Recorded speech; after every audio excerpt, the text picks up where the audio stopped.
All right, secondary educators, let's take a look at regressions. Let's take a look at something that is standard Algebra 1 in the state of New York in the Common Core Next Gen Standards era. What do we mean by regressions? Well, we imagine that there is some sequence of data points like so, and we're imagining that there's a line that kind of describes the data like so. We imagine that there's some line that kind of describes the data.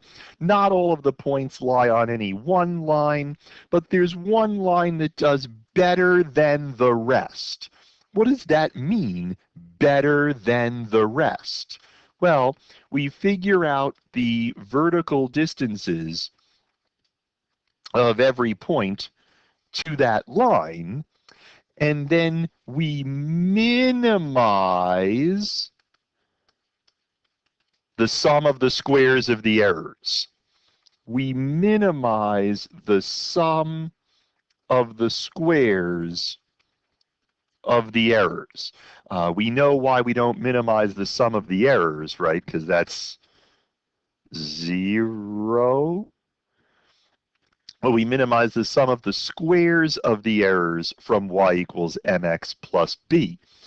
In fact, the sum of the squares of the errors is the sum for the n data points of the y value for our point minus the y value of the corresponding point on the line y equals mx plus b squared. That's the sum of the squares of the errors. So then we do a very Calc 3 thing with this. We differentiate with respect to m and then with respect to b. So we take the partial of this with respect to m. And what is that? Well, we take the derivative of this. That's a 2 times the thing in parentheses, right, to the first, times the derivative of the inside function with respect to m. And with respect to m, that's negative x sub I. And then we take the partial of the SSE with respect to b, and in a similar way, that's negative 2 times all of that. So how do you minimize? Well, to minimize, we set both partials equal to 0. And when we do, we get a system of equations that can be solved simultaneously to decide what m and b are for the line right here. We get the m and the b by setting partial derivatives equal to 0 and setting up a system that can be solved. So your calculator generates this. Your students are never going to do these computations because your students have a calculator that does that. So all they have to do is know how to punch buttons on a machine that give them an M and a B, and they have to write that down to the appropriate level of accuracy. But the other thing that the calculator gives is it gives this R squared value.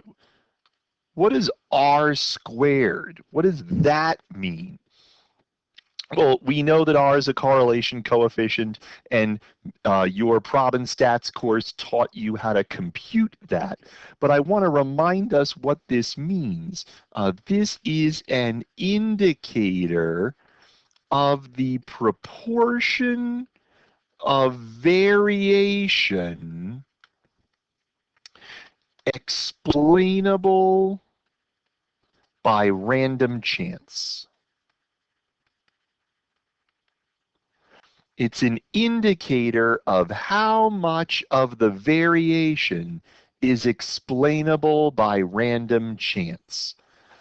And that's why the closer r squared is to 1, the more we are toward all the points lie on the line.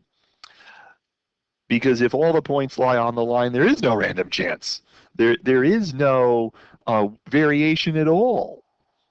So r squared is not just some number that we compute and it's meaningless.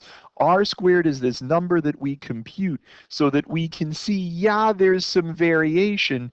Is that variation random, or is that variation part of some other pattern that our line's not picking up?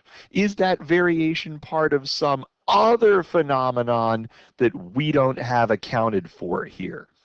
And that's why you'll see R squared values, and we can talk about goodness of fit with that. Now, that's not what you're working through with teenagers. You're working through this sort of stuff with teenagers, right? This we stick into a calculator, we put this into a list, we put this into a list, and we do some sort of linear regression. That's the Texas Instruments lingo for a linear regression for L1 and L2.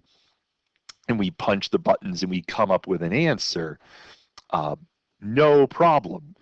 No problem. And I got a figure. The slope is probably about 15, but it's not exactly 15, so it's probably this answer, and I can probably do that without even punching the buttons, and so can your students if they're savvy. But then we also ask our students to comment on values of R that demonstrate a strong positive linear correlation.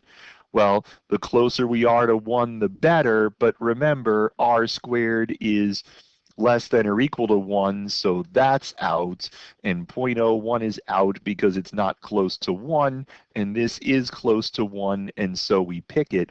The closer r squared is to 1, without exceeding 1, the closer r squared is to 1, the closer it is to all the points lying on the line. If all the points lie on the line, r squared is 1.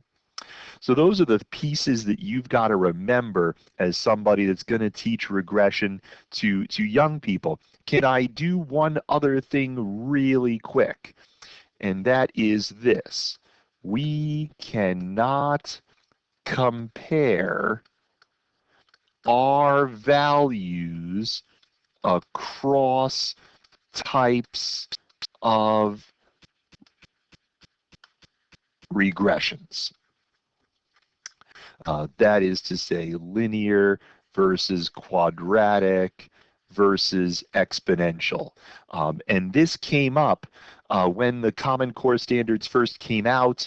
This was a thing where they had some practice question where the students were told, here's a set of data.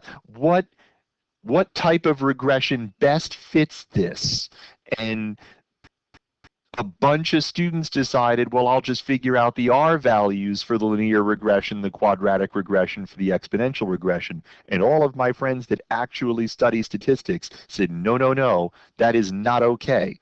We cannot compare linear versus quadratic versus exponential. They compute their R values. You can't compare across those computations. Just because R for the linear regression is 0.95 and R for the quadratic regression is 0.96 doesn't mean that the quadratic regression is likely better than the linear regression. And so we've avoided, as a state, asking any sort of question that leans in that direction. Don't let your students do it. And that's what you need to know about regressions, in my view. We'll talk more when we gather. Thanks for hanging for a little while.